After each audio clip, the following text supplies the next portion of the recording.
الحته بتاعت ال 1200 جنيه بتاعت السماعات دي بقت معركه، وكله بيحاول يطلع احسن ما عنده. النهارده هنراجع بقى الهوكو كيو 18 عالميه.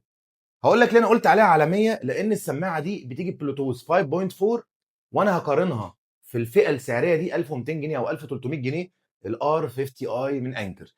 طبعا الشيبسيت بتاعت كل سماعه بتختلف، يعني ممكن يبقى دي 2 مايك ودي 2 مايك، بس جوده الصوت في سماعه بتختلف عن الثانيه. دي نقطه كده خليها على جنب عشان نتكلم عنها، بس خلينا نتكلم دلوقتي عن البلوتوث. بتيجي بلوتوث 5.4 والشكل بتاعها حلو جدا، عاجبني جدا.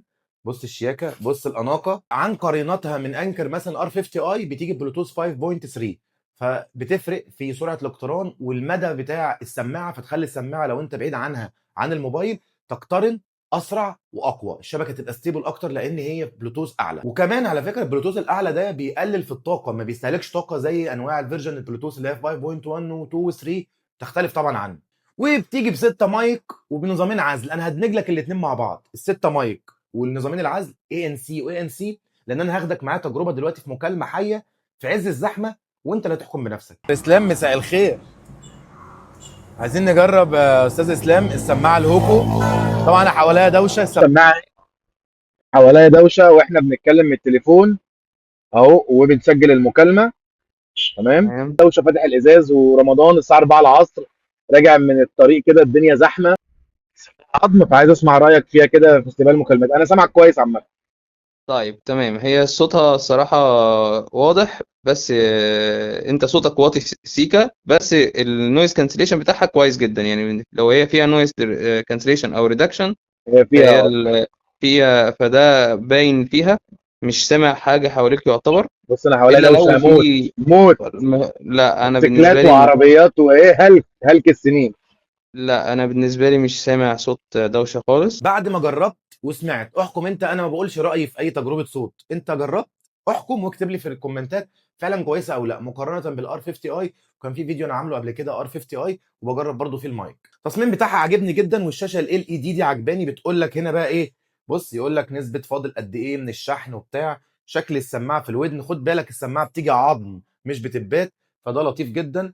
بص هوبا هوبا، جمدان، شياكه، اناقه. خد انت كمان عشان انت ما شفتش، شوف دي كده. سماعه خفيفه جدا في الودن، الوزن بتاعها انا حاسس بعزل، يعني أنا مجرد ما لبستها حسيت بعزل. بس خد بالك حته انك تحس بعزل في سماعه عظم من غير تبات، معنى كده دي تكنولوجي، لان اصلا في يعني التبات عامه، السماعات اللي فيها تب لما بتيجي تحطها في ودنك اوتوماتيك هي التبات بتقفل الودن، ففكره ان عظم تفصل تعزل يبقى هي فعلا فيها تكنولوجيا عزل، هي فعلا بتعزل. بتقعد 6 ساعات البطاريه بتاعتها، ودي بصراحه حاجه تؤخذ عليها، انا مش عاجباني لان في زيها بيقعد 10 ساعات، لكن هنبلع عليها عشان هي 6 مايك وصوتها حلو. مش مهم، هاجي على نفسي شويه في الشحن.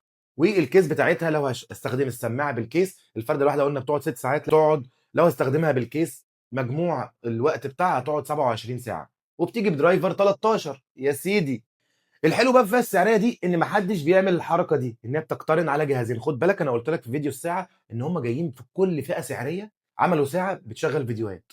انت ايه اللي جابك هنا؟ دي حاجه بتتحط في ساعات بتطلع لفوق ال 10000 جنيه وال 7000 جنيه، زي الواتش 4 السامسونج. انت ايه اللي عامله ده عشان يحط نفسه في الشريحه دي؟ هو نفس القصه، جايب سماعه بتقترن على جهازين مع بعض وبسته مايك واي ان سي واي ان سي. زي ما قلنا قبل كده فكره الضمان، هي بتيجي بضمان رايه، فزي ما قلت قبل كده الرايه مش تدي ضمانها لاي حد الا اذا كان البراند هو عارف هو بيعمل ايه. بس كده شرح سريع ومختصر ومقارنه مختصر مع نظيرتها الار 50 اي.